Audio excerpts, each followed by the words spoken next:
สุขสบายดีพ่อพี่น้องเด้อเอฟซีทั้งหลายมื้อนี้ทั้งผู้ข่า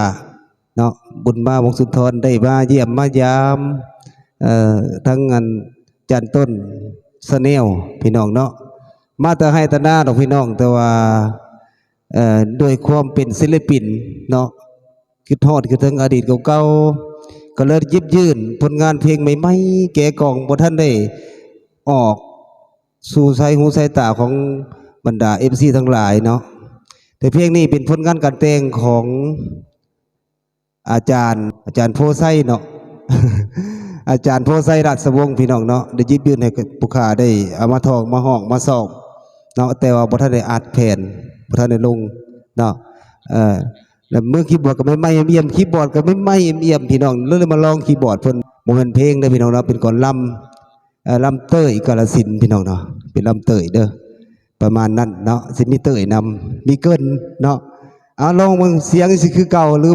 แตกต่างเก่าเพราะว่าเสียงบ่ได้ซ้อมพี่น้องเนาะเอาลองเบิ่งอาจารย์ต้น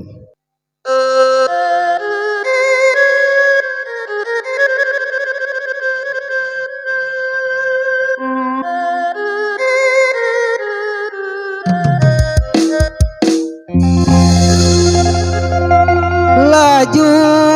น้ำกันเรื่องเวียกงานหรือเงินใส่ให้เมียเป็นคนจัดแจงให้สมกับเงินแต่งแพงเท่าใดสิบ่เว้าดอกเด้อเจ้าผู้ค้าลาย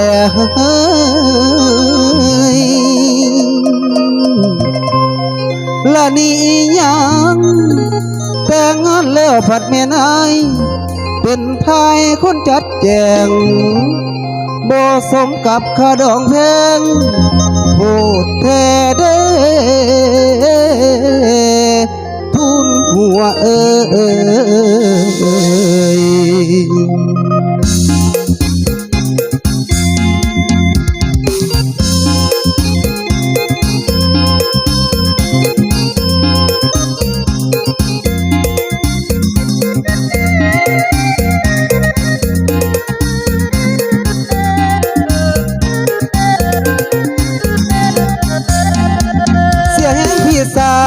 ปักใจไม้ปองเพียงเจ้า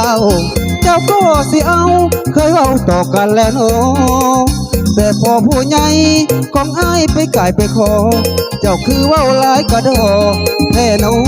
ข้าดองนั้นนา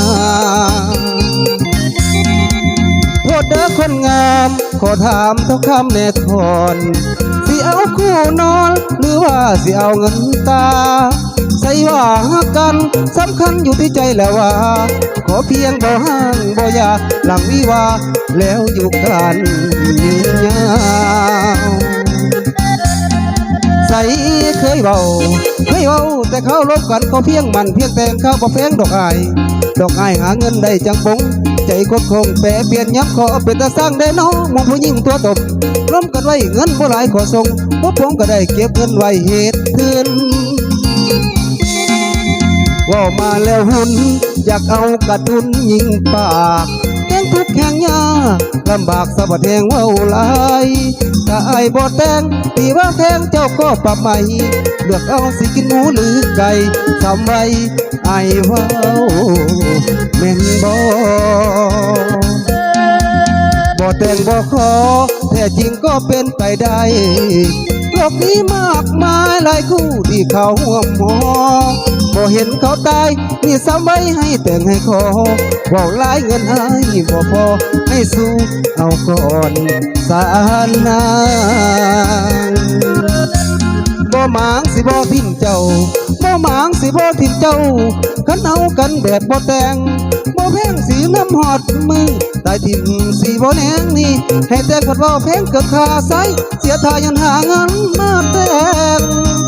อย่าเอิ้นค่าแพงหลายเด้อน้อง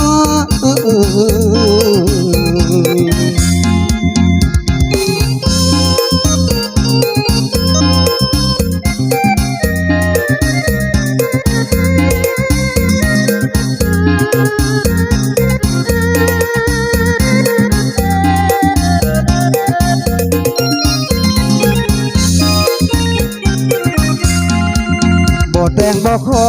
แท้จริงก็เป็นไปได้โลกนี้มากมายหลายคู่ที่เขาห่วงหอ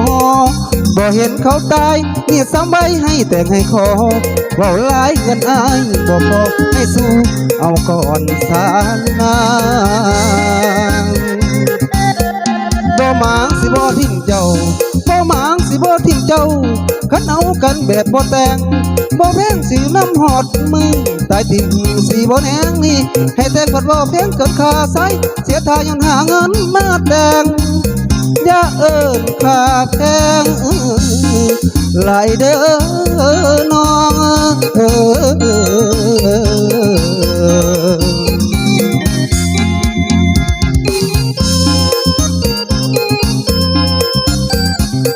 เจ้าผิดพลาดประการใดขออภัยเด้อเนาะบ่ได้ห้องบ่ได้ลำเฮิงแหละหลายปีเนาะห่างหายวงการฝากกันเด้อกดไลค์กดแชร์กดติดตามทั้งช่องจานต้นชาแนลเด้อพี่น้องเด้อเจ้าเนาะมีหยังกะเม่นมาคอมเมนต์มาเด้อพี่น้องขอคอมเมนต์คนละเม่น2เม่นมาเนาะติชมเนาะให้ปรับปรุงแบบใดก็ได้เจ้าโอกาสหน้าจะได้มาพอกันอีกเทื่อนึงพี่น้องเนาะสบายดี